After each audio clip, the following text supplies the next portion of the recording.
everyone and welcome to the YouTube channel of CA Prakash Bhalja. Today we are joined by none other than CA Prakash Bhalja himself, who is a trusted name in the world of GST and indirect tax compliance. Hello sir. Hello. What is invoice management system in GST? Recently, from 1st October, GST portal has come with an amendment by notification number 16 of 2025. They have said that all the purchases will not be auto-populated in 2B.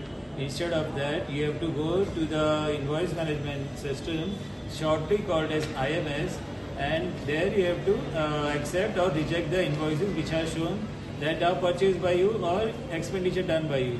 So if you accept, then only it will come to a 2B, and if you reject, it will be not reflecting, and likewise for expenses also. And same applies to debit notes and credit notes. If somebody has put a note and you have not accepted, then the liability will be reversed to the supplier.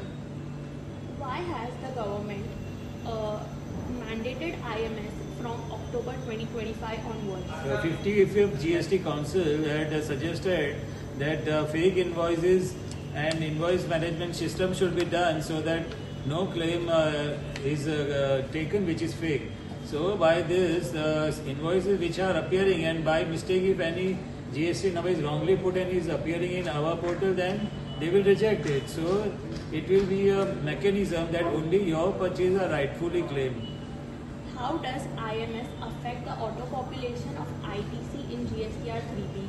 Earlier, the accounts team and GST practitioners were doing that whatever purchases were reflecting in 2B, they used to check that purchases, and accordingly which are appearing in the 2B, they were going to take that only.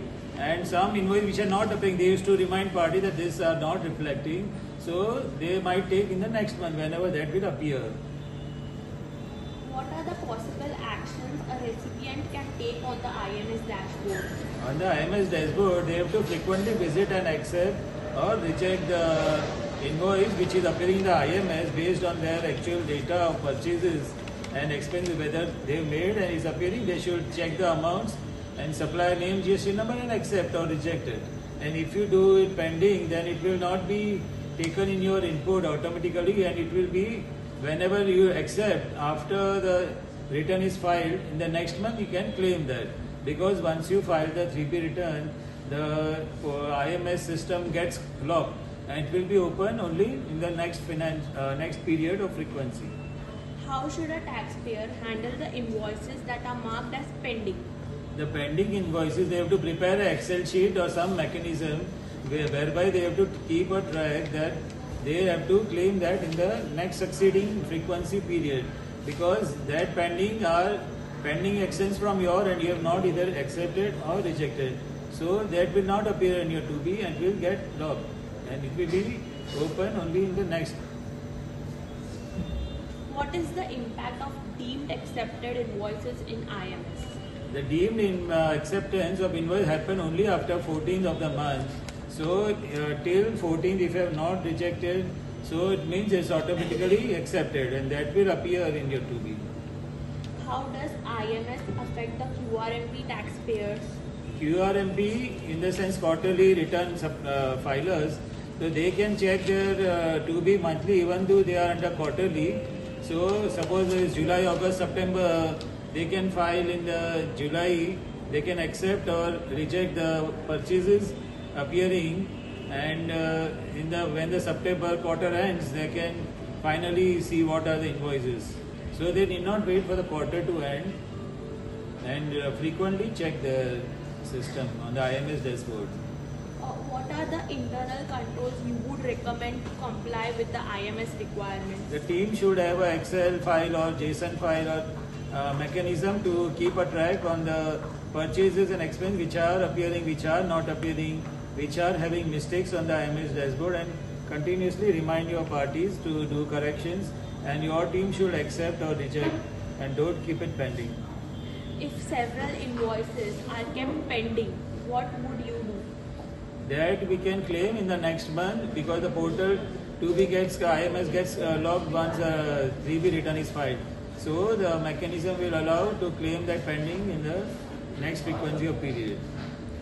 Thank you for joining us for this insightful discussion on the rollout of invoice management system under GST. As we have seen the implementation of IMS from October 25, it's not just a procedural update, but it marks a fundamental shift for the taxpayers to manage and claim input tax credit.